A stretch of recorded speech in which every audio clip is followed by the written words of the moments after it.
ஓம் ஸ்ரீ சாய்ராம்.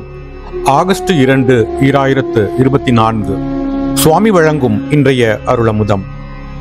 விலைமதிப்பற்ற நேரத்தை வீணாக்காமல் ஒவ்வொரு நாளையும் சிறந்த முறையில் எப்படி கழிப்பது என்பதை நீங்கள் அறிந்திருக்க வேண்டும். அனைத்தும் இறைவனது சங்கல்பத்தின்படியே நடக்கும் என்பதையும் நீங்கள் அறிந்து கொள்ள வேண்டும். உங்கள் எண்ணங்களுக்கும் விருப்பங்களுக்கும் ஏற்ப இறைவன் செயல்படுவான் என்று எதிர்பார்க்க முடியாது. இறைவன் குடும்பம், நாடு மற்றும் உலகத்தின் தேவைகளை முழுமையாக அறிந்தவன். தேவையான நன்மைகளை உரிய நேரத்தில் செய்பவன்.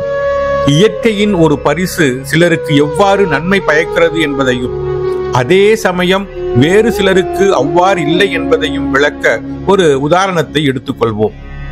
ஒரு வீட்டில் திருமண விழா கொண்டாடப்படுகிறது என்று வைத்துக் கொள்வோம். அந்த குடும்பம் தங்களுக்கு வசதியாக இருக்க வேண்டுமே என்பதற்காக மழை வேண்டாம் என பிரார்த்தனை செய்கிறார்கள். அதே சமயம் வறண்டு போன விவசாய நிலம் உள்ள அண்டை வீட்டுக்காரர் தனது நிலத்தில் விவசாயம் செய்வதற்கு ஏற்ப அடைமழை தொடர்ந்து பொழிய வேண்டும் என்று பிரார்த்தனை செய்கிறார். இறைவன் பாரபட்சமற்றவன். ஒரு குறிப்பிட்ட நபரின் தேவைகளை மட்டுமே பூர்த்தி செய்ய மாட்டான்.